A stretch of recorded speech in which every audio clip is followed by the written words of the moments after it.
La noche del 25 de abril de 1986 parecía una más en la ciudad de Pripyat. El cielo estaba despejado, el aire tranquilo. Nadie sabía que estaban a pocas horas del desastre más grande jamás causado por el hombre en tiempos de paz.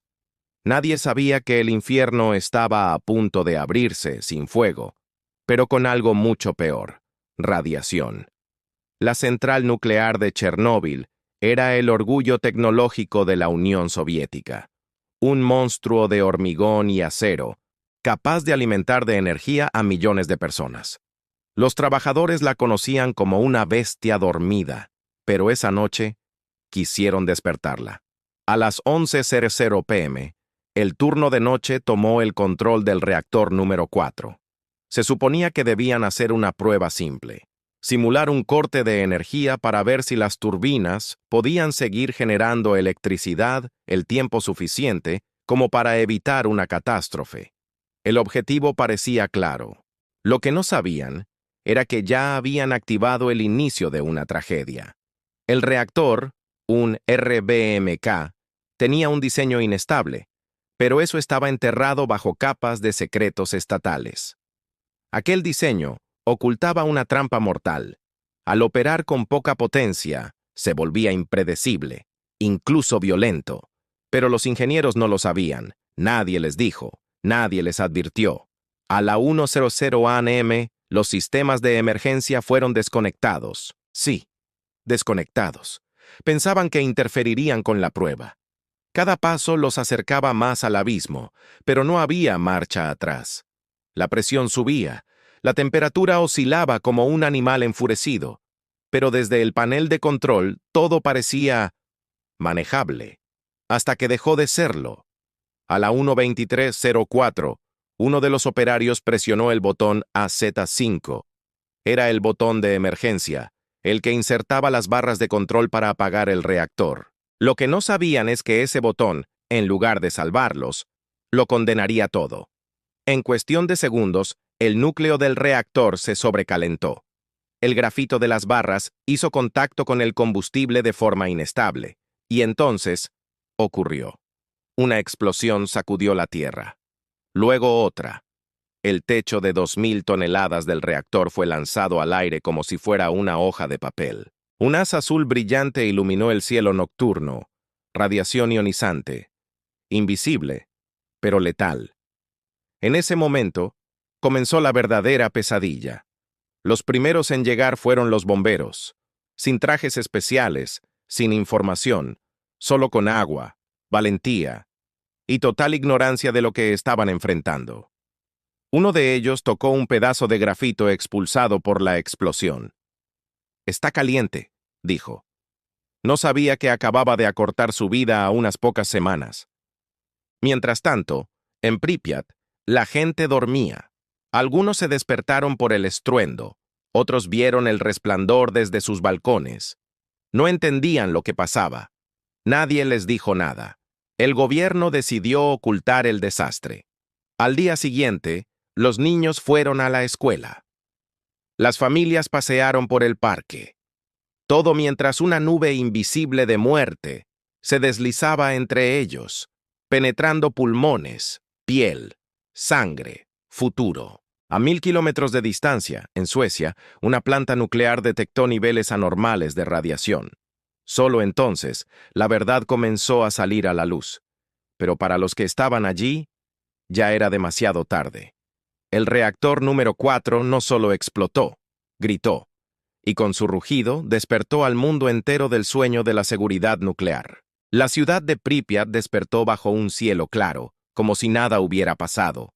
Los árboles se mecían con el viento, los niños iban al colegio, la vida seguía, como si el corazón de la tierra no hubiera explotado unas horas antes.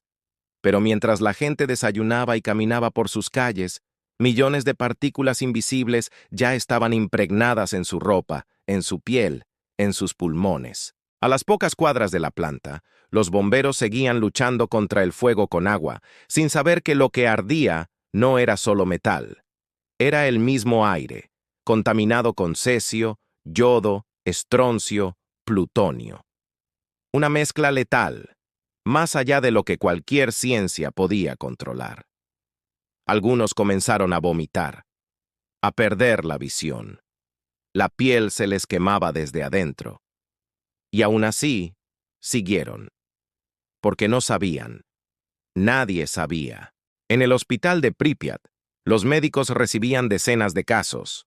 Hombres con los rostros enrojecidos, piel ampollada, fiebre imposible. Síndrome de irradiación aguda. Lo que para muchos parecía solo cansancio, era en realidad una sentencia de muerte con cuenta regresiva. Pero lo más cruel fue el silencio.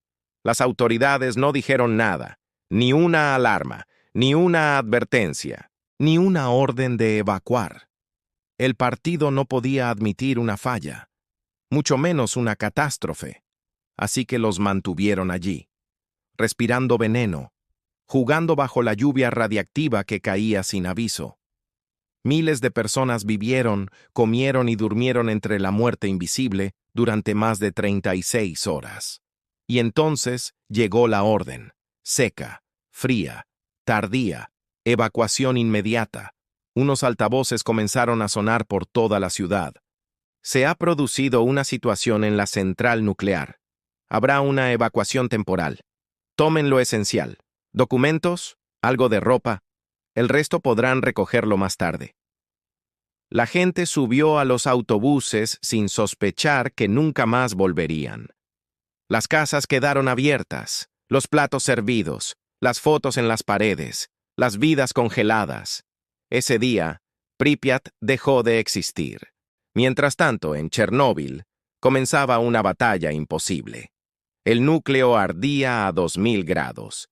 Y si llegaba al agua subterránea, habría una explosión térmica que podría haber destruido media Europa. Los soviéticos movilizaron a miles de soldados, obreros y voluntarios, los liquidadores. Fueron enviados a enfrentar lo inhumano. Algunos cavaron túneles bajo el reactor. Otros volaron helicópteros sobre el cráter abierto, arrojando sacos de boro y arena, esperando contener el corazón ardiente. Y otros simplemente fueron enviados a limpiar los escombros radiactivos a mano, durante 90 segundos exactos, con trajes improvisados, y a veces sin nada más que una pala y miedo. Muchos sabían que no saldrían vivos. Lo hicieron igual. Miles murieron en los años siguientes. Muchos más quedaron marcados para siempre. El gobierno los ocultó, los silenció, los negó.